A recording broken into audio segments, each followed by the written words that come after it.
We're basically at this portion. If we had the full course, it would have been lectures on the theoretical, working your way up to examples. And examples are these of the latest technologies.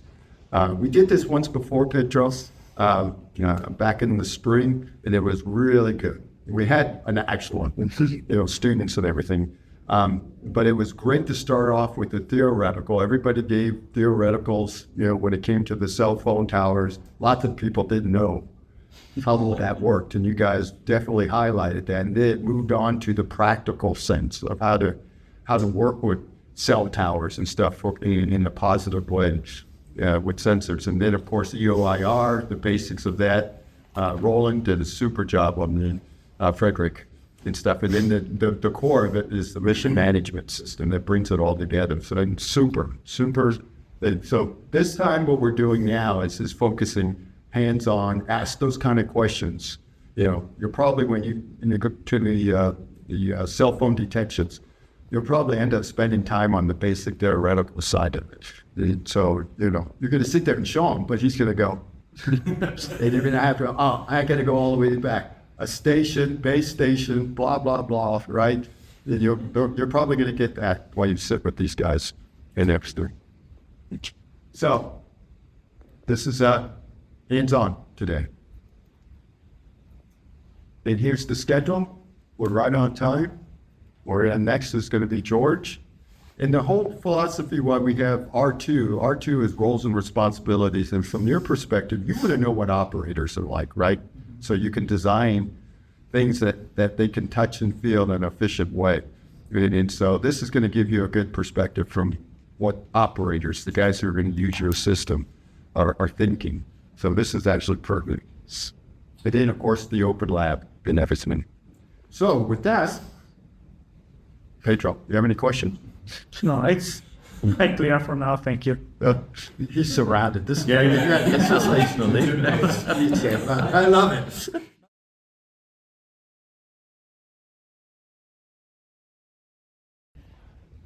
You're referred to as the passenger by the captain, by the rest of the crew. The guy in the back, the most demeaning one, is the self-loading luggage.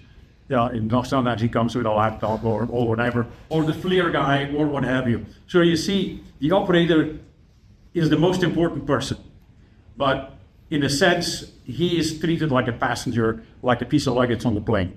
I'm trying here with this presentation to change that. So next one. So who they really are, who really is the operator. Let's face it, he's the main reason the aircraft was purchased, upgraded and maintained. Without him, there wouldn't be an airplane to buy, or it would be for flying for fun. So without him, it would be a flight toy. He gives reason to a whole industry, the operator, and his mission.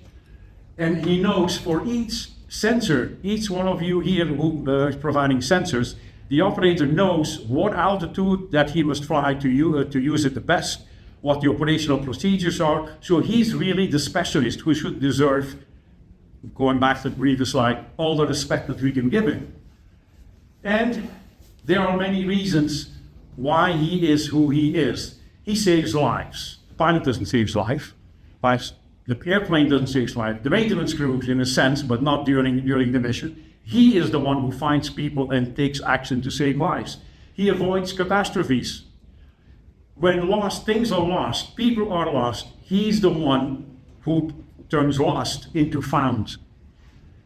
He operates increasingly sophisticated sensors. And the industry here, and I get into that in an effort to help, is making things more easy for him, but also in a sense more complicated. And to be adding additional sensors to it on top of that. He extinguishes or helps extinguish forest fires. Whatever is illegal, and you put any name behind it what you want, he detects it, he recognizes, he identifies it, he exposes it, so other forces on the ground can take action. Without him, they wouldn't be there either. And safety is documented and maintained thanks to the operator as well. And on top of that, it's not just a job that's stuck to one aircraft and one sensor, one EOIR, or one GSM detection system. No, most of the sensors have a common training and knowledge aspect. So in fact, if you put him in a specific airplane for 40 years and he operates one equipment, he's wasting his time, literally, because his job can be transferred worldwide. It's like Ohm's law.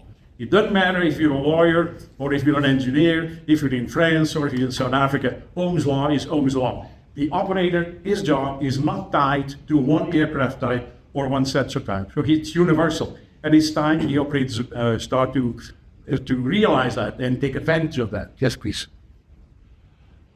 The evolution of the ASO, maybe it's good to step back a little bit. Yep. In the old days, he looked out the window. Eyeball mode 1, now it's hyperspectral. He receives data, but he can also transmit. He can look what's happening today, but with EOIR and with radar, he can do coherent change detection and see that there was a car 6 hours ago that drove over the grass, even though it's not there anymore. So his job has not been only to look what's there now, but also what was there in the past. One sensor, the camera, now he's got 10. He also has to do the mission debrief. In the old days, he flew back, he sat behind his desk, and 2 days later he gave his report. No, he's got the right to report now while he's in flight, because by the time before he arrives, they want it to be transmitted to the ground. What he saw, it's almost instantaneous, real-life data. So how has this image of him evolved? Yeah, he gets called every name, we saw that, except the airborne sensor operator. He does all the work, but he gets very little credit. When the mission is a success, the aircraft gets the honors. The P3 found the boat that was capsized, or the Atlantique found the sailor that was overboard.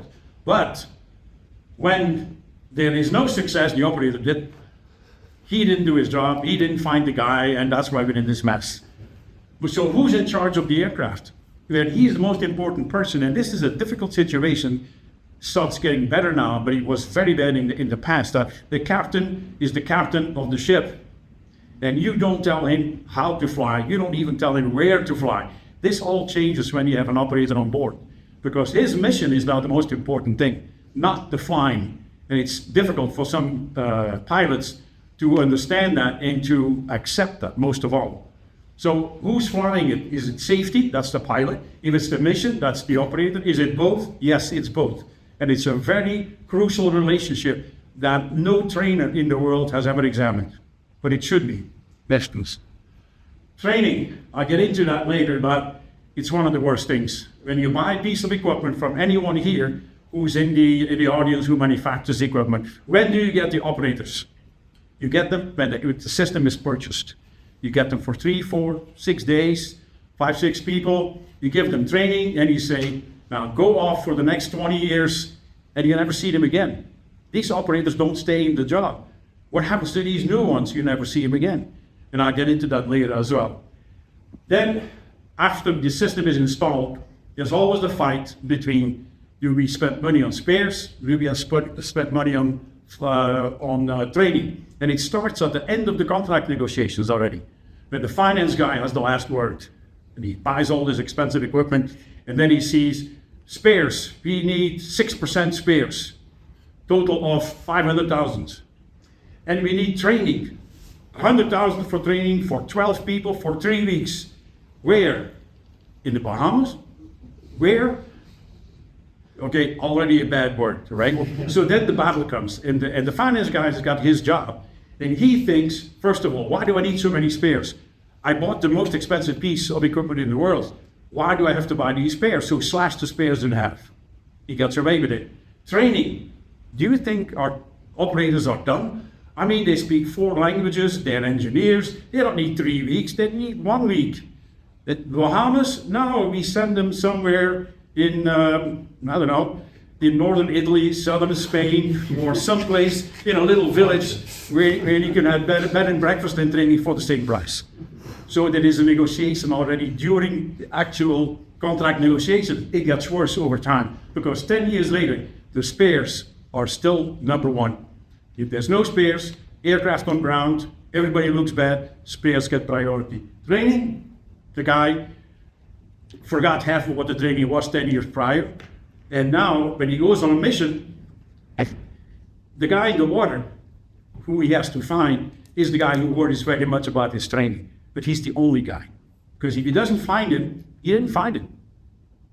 And if the next day he finds it, and he's no longer alive, bad luck. But it really could be traced back in many cases to lack of training. Instance. And another thing in the pilots have that of course too, but the operator has it all the time because he's looking at this little screen. He's not looking out the window. He's looking at this little screen. He has to follow this target, do whatever needs to be done to detect it, identify it, or whatever. And then at the same time, the aircraft is moving, so he's constantly on a high adrenaline charge. It's not an office job, that's certainly, and I get back to that. That's these. And then what happens? Operator burnout. Short term, when he comes back from the mission, things went bad, the equipment didn't work, or he forgot stuff, or he didn't complete his mission. He takes it out on the family, and then, the rest is family history and work conflict. Or in the long term, he gets tired of his job and quits. Next. I always like this slide because the operator is expected to be a profession that was started like 30, 40 years ago. It's not. It was in the beginning, it was the eyeball. And what did people do? They weren't done. When they had a battlefield, they looked for a hill. They built a little tower to oversee the battlefield. That was the first operator. And he gave instructions downstairs. They're over there. They're not over there. It could be on a ship, the crow's nest, but it was visual. And you could see your horizon 3 kilometers away in good weather. But then something important happened. In France, they built the first balloon, which was a hot air balloon. And firstly, it was for fun. But then in the Battle of Fleurus in 1794, it was the French against the Austrians. And the French had the balloon out there tethered, so he wouldn't fly away, with a guy with binoculars and another guy who scribbled little notes. And he saw the battlefield from an opportune position. When they were shooting, he could see, a little bit more to the left. Never happened before. That was the first operator. He was French. So, as a reference. And then he sent messages.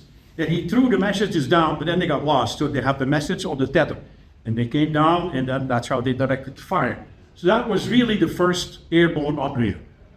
Then something funny happened in Germany.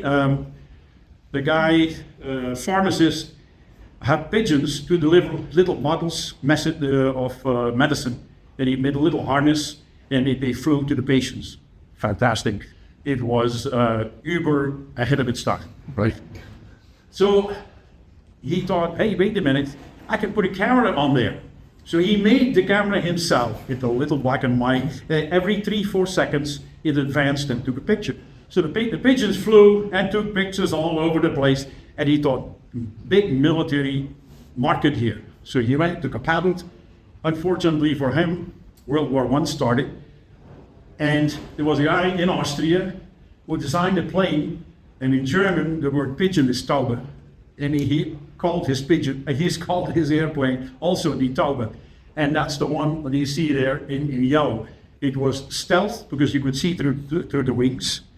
And it was photographic and it was manned. It was really the first aircraft operationally designed with an operator on board. Right? And then came World War II, and of course the rest is history. Next, please. So industry is here to help, and I wouldn't say I'm perfect, but I'm an example of this. But we're all here to talk to the operators and spread the gospel as to new capabilities, new equipment, and what have you. We now build EOIR systems with 10 sensors, and when you look at it, it has one name. It's called the Euroflare 410. It's called the Star Sapphire 380. But that's one name. But when you look at all the combinations of hardware and software, we have more than 2,000 configurations that you can sell, that you can buy. Who helps the operator or the finance guy to make this decision? Here's a problem. So the operator has to be included in the beginning, as I showed in the first lessons. And you can still go through this, because this is like, in the advances in radar, still cameras, moving maps, GSM detection systems, SATCOM phone detection, E-link systems, small target detection. And you see there's all these equipments can be on his aircraft. And it's not just a list of a fantastic equipment, it's the operator who's got to learn how to operate all of them. And we put one guy in there because we can no longer afford 5 guys like on a CN235 with the big operator banks on the fit system. No, that's only the P8s and the countries with a lot of money that can afford that. So just to show this is what he's facing today. Now tomorrow, there's going to be brainstorming between industry, as I explained why, and during the RFI phase, the RFQ phase, the tenders.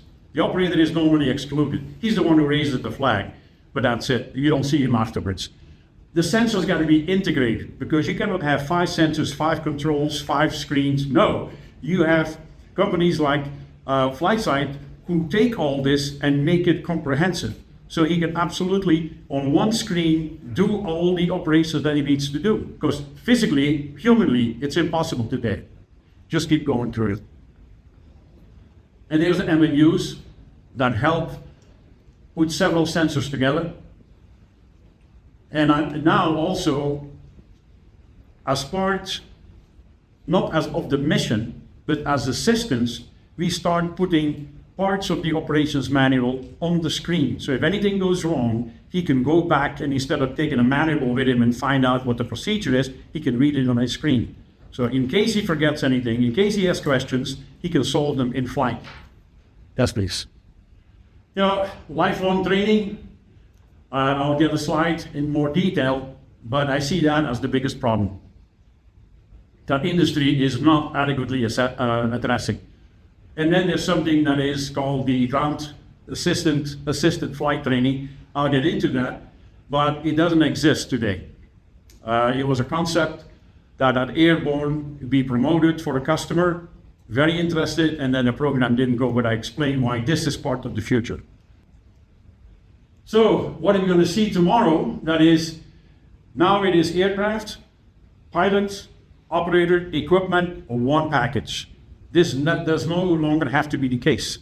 The operator can take his equipment under his arm and walk to any one of the aircraft. That's the future. There's going to be diversity, not only in the systems that he operates, but in the aircraft that he's working with. And I will show that. Yes, please. And the ASO and AI. It's everywhere. And it's going to get worse. It's going to get everywhere. In our personal lives as well as in our job. Because now the operator with all the equipment, he's like the guy in an orchestra. You know, he operates the radar, and then he plays the MMU, and then he goes to the EOIR, and he's the musician for the whole orchestra. This is not physically possible in the future. So in the future, AI will help him to have all these instruments, and he's going to be the orchestra guide.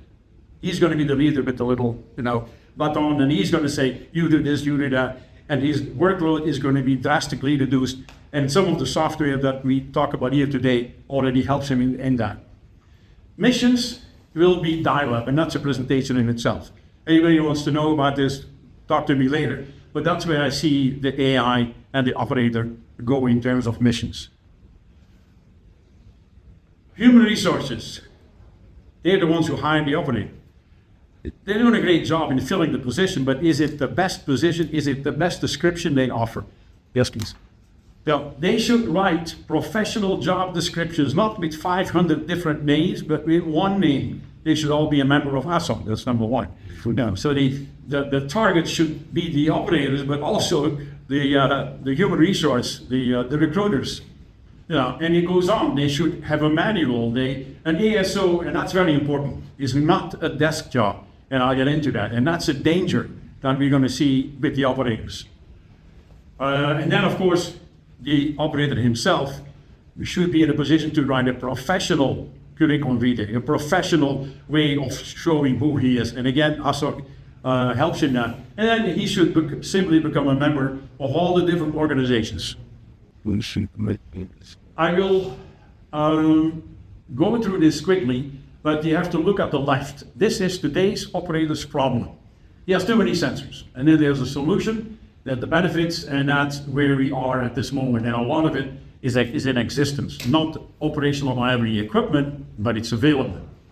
Too many sophisticated sensors, and your targets are too small. For that, we have small target detection systems that can be installed in the aircraft as well now. Too long operator hours. Making the report before landing. Again, a whole list of things that he faces every day on every mission. And there are solutions for it, and a lot of them are available, I must say, at this Rotor conference.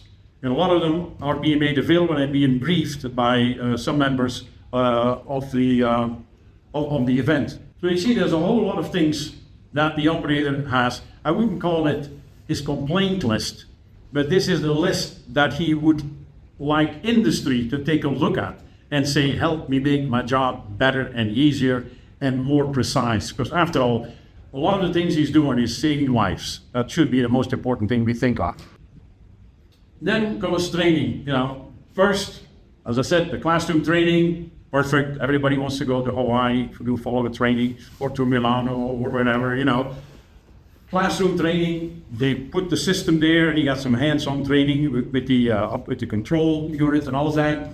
Classroom, and this is where the simulator comes in. And it's a special little note of the simulator. It's a fantastic tool. It works 24/7. It leaves, didn't put it on there, but it has the greenest imprint of all aircraft in the world is a simulator. And then you have airborne. He has to fly. After all this training, he has to get in an airplane, be subjected to what's going on in the plane, get the adrenaline flowing, and still do his job. That's very expensive. A helicopter normally is between 1,500 to 5,000 euro a flight hour. And that's the small ones. The most expensive aircraft is $167,000 an hour. If you all know which one that is. It's the one that either Kamala Harris or Trump will be flying in a couple of months. It's Air Force One. So you can imagine the cost of training, in flight is tremendous. And that's where in airborne, we have something called the virtual in-flight trainer. I'll get into that. That's this. The last two, very important. And I blame the UAVs and the ground-based operators, because they sit in a nice chair with a nice big screen and they control a UAV 6,000 miles away. They can do the sensors. When it's time to go and get a Coke, they get a coffee, they go to the men's room, and they go home at 5 o'clock and another crew comes in. This is being viewed by some people in HR as this is nothing but a desk job. These guys are playing video games, and we're playing them like people who are flying, like operators who are constantly in the air, risking their life. So they try to downgrade this job to a desk job. And with that goes difference in benefits, in pay, and what have you. So this is something that absolutely we have to avoid, talking about us as operators. Yes, please. So, talk about the simulator. You can read this, but the basic chart is the blue lines are the cost of the simulator, between 60,000 and 200,000 euros. Simulated for radar, for GSM detection systems, for EOIR. They all fall in that category. And then the lines, the dotted lines, are the cost of the aircraft. So you can see if you have an aircraft that's very cheap to operate, you're going to be flying to hit the 60,000 and buy your first simulator. You're going to have to be flying something like 50 hours a year, let's say. But if your aircraft is like $7,000 to fly, to hit the 60,000 line, you fly 10 hours and if you save that, you bought yourself a simulator. You save another 10, you buy 2 simulators because you put them on different bases. So the simulator is really one of the, one of the best things, not only to train the operator, but to avoid the cost of in-flight training. This is what we do as airborne. We have the airborne links. It's an MMU and it connects all these systems. And then each one of these systems has their special software, like for forest fire, for mapping, for all kinds of things that are handled by FlightSight, for instance. We don't do. but we integrate that software in the general operational aspect of the mission. Yes, please. Yeah, excellent. And this is from what we heard, because you can buy these MMUs as a general piece of equipment. And we started as that. And then we found out that this was not the right way, because every helicopter, every fixed wing aircraft, even if they have the same equipment, they are operated differently. So what we did was we added things to it. We customized it, and that's really what we do today. And some of the comments from the customers are significant reduction of the operator workload, mission success goes up, and it, good or bad, it enables a single operator, which means he gets more work to do. Other things that he did, that we try to reduce, they throw other stuff at him. This is life. What can I say? Next mix. The tools of yesterday. Now you remember the CRTs, cathode ray tubes. You remember that you see the Microsoft keyboard finding its way into an airborne operation. There's all kinds of things that we lived with in the past, which are still in use. And that's what we see on older aircraft, legacy aircraft. And some of them work. Some of them are incredibly expensive to maintain because obsolescence is setting in, of course. Next, please. So these are today's torques. And you see, this is the single operator station in the big picture. And then in front of it is the pilot. So you have the station and the operator. And the operator sits there, and then he moves his seat to where it's comfortable for him to operate. This is one way of looking at it, tradition. So what we've done is one customer said, I have these nice seats in my helicopter already. I don't want to remove this all the time. So we did the opposite. We brought the operator station to him. This is a different way of approaching the same requirement. Yes, please. That's the MFD. That's a simple tablet that controls everything, and it's normally installed as part of the console. Yes. And of course, now we also want to share some of the operation with situational awareness with the cockpit, so the pilot can assist the operator in positioning his aircraft in the right way so that he has optimum view of the target. So the wings don't get in the way, the landing gear doesn't get in the way. So that's why the operator can give information and display it on a screen. We have separate screens, but today with the MFDs, well, they used to be low resolution because they had little data. And when you hooked up 1920 by 1080i signal, it was bad. But now they have seen the light and they have started to move to high resolution, and they have an HDMI input. So industry does listen. It takes time, but industry does listen, and then you don't have to install the separate display. So you see again? Yeah. Next up. No. Whatever the mission is, we have basically three solutions. That is a complete console, a laptop, or a tablet, depending on how much space is available in the aircraft.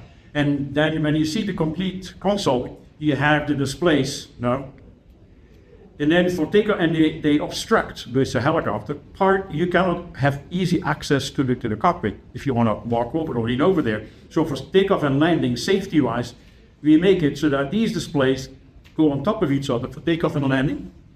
And now you can land it all safely. This is again innovation. Thanks.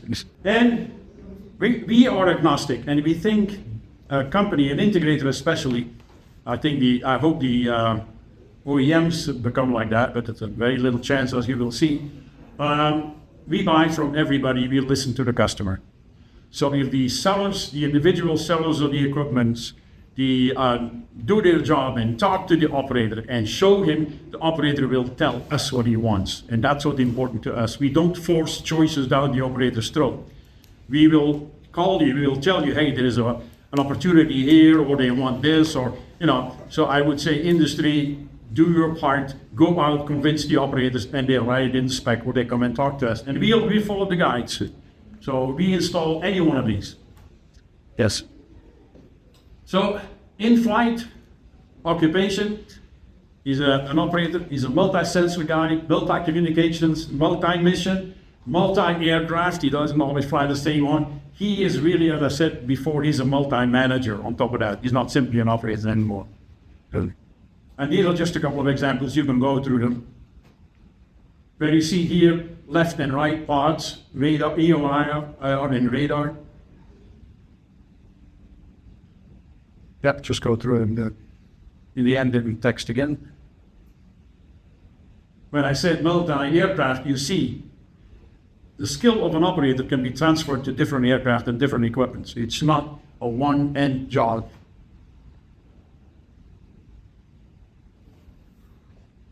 Or, well, these. Yes, and here, this is the final end, the final part of it. That is, how can we create appreciation for an operator? And it starts from the inside of the police force, the forest department, the Coast Guard. They should, for pilots, they have this list. This pilot, A320, 1,500 hours, 3,000 hours, and it's like a, like a shortcut memorandum of how good he is. For the operator, have you ever seen anything like that? No. And he's got probably more hours than the pilot does on various aircraft. So from the inside, the police forces, whoever it is, they should promote the operator's function, not just the operator as a person, but the function by giving him a plaque and saying this operator had 1,000 hours of this or that, and appreciate something they can hang on their desk. It's a little thing, it costs next to nothing, but it goes a long way. But that's from the inside. Now, industry, The next one. also has something to do here. When you have customers and they operate your system, and they have 3,000 flight hours, maybe you mentioned it in one of your slides, but you should make a little sign and hang it on his desk, and he'd appreciate it, and he may even prefer your system over your competitors because you pay him some personal attention. But it creates a self-worth assessment that's really going very far, and that's part of appreciation from the industry, appreciation from the environment that he works in, and in the end he'll get respect. Contrary to my very first slide. Next one. And then of course this is self-explanatory. You have to be part of a group that speaks your language. And that's ASOG, that's all the other ones with their specialties, electronic warfare and what have you. So, we started in 1907 with an unmanned aircraft. Its flight direction was ATPF, as the pigeon flies, whenever it returned, but it took pictures. And then today we are with the solution where the pod and the operator are hosts on the aircraft. They bring their equipment, they bring the person, and they don't care what the aircraft it is. In the morning they fly, they take this pod and their tablet or whatever, they take it to a Russian helicopter. They have the 110 millimeter mounts.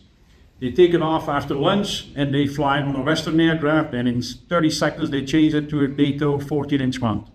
That's how the evolution has gone from the operator's point of view. He's becoming independent, probably still underpaid. I don't know if I should say that, but but in all likelihood, his profession doesn't have the respect that it should. And with this, I thank you. Any questions? We have a stand here, so feel free to come by. One thing for your, one of the slides in the back is focusing on one's training and stuff.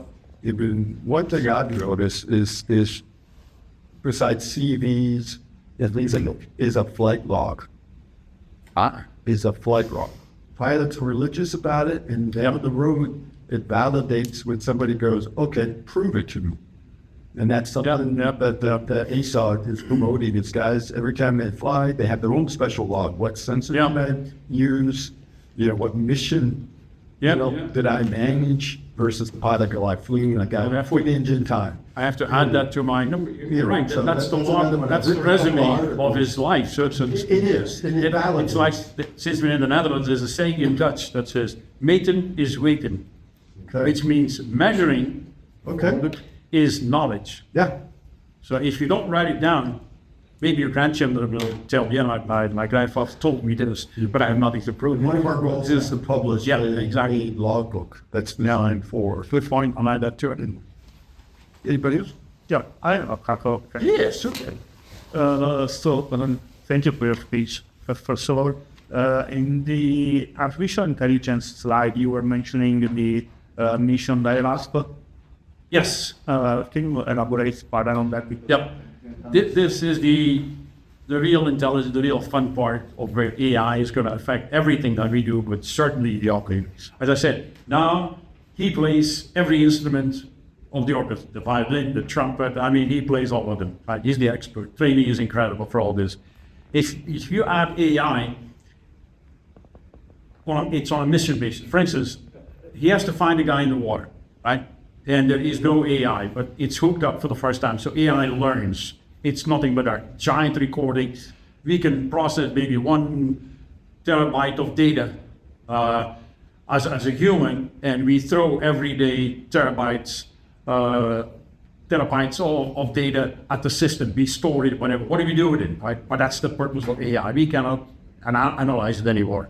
So he goes, he says, there's a guy in the water. They send him out. He said, okay, first, there's maybe a wreckage. I do my radar. I can see very far, real far. There's matter, darkness, and there's nothing there. Maybe the boat sank. Maybe the guy's in his life jacket. Now he goes to the EOIR. He scans visual. There's a little fog, and he said, no, fog. He goes to midwave IR. He said, no, too much fog. He goes to SWIR, and then maybe he goes to the small target detection system. So he follows a procedure that has been taught to him to find the best positions of his aircraft and his sensors, and within the sensor, the specific wavelength that he's going to look at to find the guy in the water, and he finds it, right? This is all recorded. All this is stored. And he goes, over 5 years, he goes on missions 20 times. And sometimes, let's say most of the time, he's successful, but different weather conditions, different sea states, what have you. And sometimes he's not, right? In the future, there is an enormous amount of valuable data that we don't look at right now.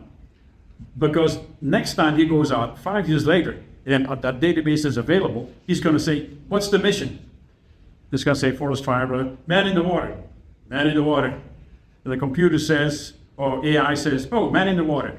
I'm looking at my database, and I have 16 events of man in the water. Yeah. And what you did was, you first looked at with your radar, then you looked with this, then you looked with that, and various combinations. And the best combination, the peak is that of the 16 attempts, 4 of them were successful. The other ones were half successful, or whatever. 8 of them were successful, and you did the following steps. Do you want me to execute those steps where you have the most success with? And then he has to make some inputs. What's the sea state? Because there will be different sea states. So he puts in today's sea state 3. He puts in it's foggy. He puts in it's 6 o'clock in the afternoon, so that there's setting sun. Maybe there's glint in the water for the EOIR. So he puts in the real conditions, and the system says, thank you. And it sets up everything, and it does all the stuff, and it comes up with the results, or says, sorry, I can't find it. But now he knew that of all the possible scenarios, the AI picked the most successful one for him already. And you're not going to argue with success. So AI's got to be right.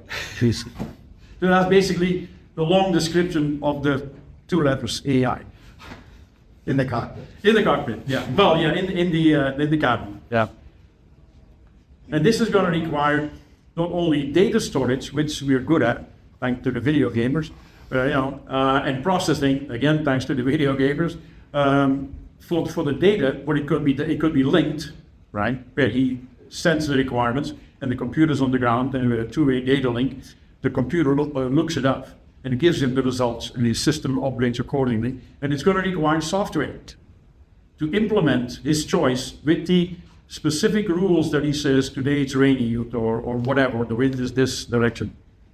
But that's the way one person can still have successful missions with 5, 7 different sensors, and you don't have to send him necessarily to be an expert in the operation of every single one of them. No, he's going to be the guy who directs the orchestra. And that's a presentation in itself. And the sensors and sensor mentioned that was the optical readouts. It's a misnomer because radar is back and forth. This is only one way, right? You mean like VIDAR? No, you were mentioning it. You was the presentation in one of the slides. It's the same thing. They call this optical radar, and it's a misnomer. The company that had the idea at first gave it the name visual optical, right? Visual detection and ranging, VIDAR, and it became a product name. And there's two companies now that do that kind of setup. What you do is you have to optical. We'll focus on that. It can also go with infrared, but let's focus on optical. You have a guy in a life jacket, and you fly low. The sea state allows you to fly low, and you scan the EOIR left and right, and the operator sits on the screen, and watches 3 hours of this line. After 30 minutes, he only sees this, but that's life, right? So, and when he's looking, when the scan is here, maybe the aircraft moves, maybe the guy is there and he misses him. So it's good, or you go wide. Instead of going through a straw, you go wide. And now the guy becomes 1 pixel, which you're not going to see. LiDAR is now. Yeah, right. Why need a wide angle? So I don't have to scan, I have a wide angle. And now my target is 1 pixel, right? So not good. So what these guys have done is they have taken cameras, high resolution cameras, no zoom, and let's say there's 5 of them. And they look and they have a visual beam width, right? Maybe 30, 40 degrees. So they don't overlap, so you have gaps in it. But as you fly, right, I will see and they look down, straight down. Maybe, I don't know, less than a mile if you put them straight down, left or right. So as the aircraft moves, right, he's in the gap. But then I hit him with this camera, and then I hit him with this camera, and then I hit it. So even though there's gaps, which is to make the installation small and less expensive, you will fight the guy. And they don't fly high, they can. But if they fly lower, there's a larger chance of success because there's more pixels also of the target. So he will fly and he will pick up, remember the high resolution, he will pick up all kinds of little targets. Maybe Coke bottles, maybe a refrigerator, whatever. And the guy said, and it all comes on the screen, right? He's not using his EOIR now, right? He's keeping that apart. And then every time there's a little target, which is treated as not as a target, as an anomaly. It's supposed to be sea level, supposed to be uniform color or what have you, right? But there's an anomaly. This is not green or this is whatever. So he sees the target, he clicks on it, and it zooms in on the target so he can see, he cannot identify, but he can maybe recognize, well, no, this is an overturned bullet or whatever it is, or something, right? And then he goes from one to the next, and when he finally clicks on something that he wants to say, this is very likely my guy in the water, he clicks on it, sends the data to the EOIR, who automatically slews to it and visualizes it and identifies the guy. Now, that's the procedure when you have so-called optical radar, but the name stuck when it's the wrong name. But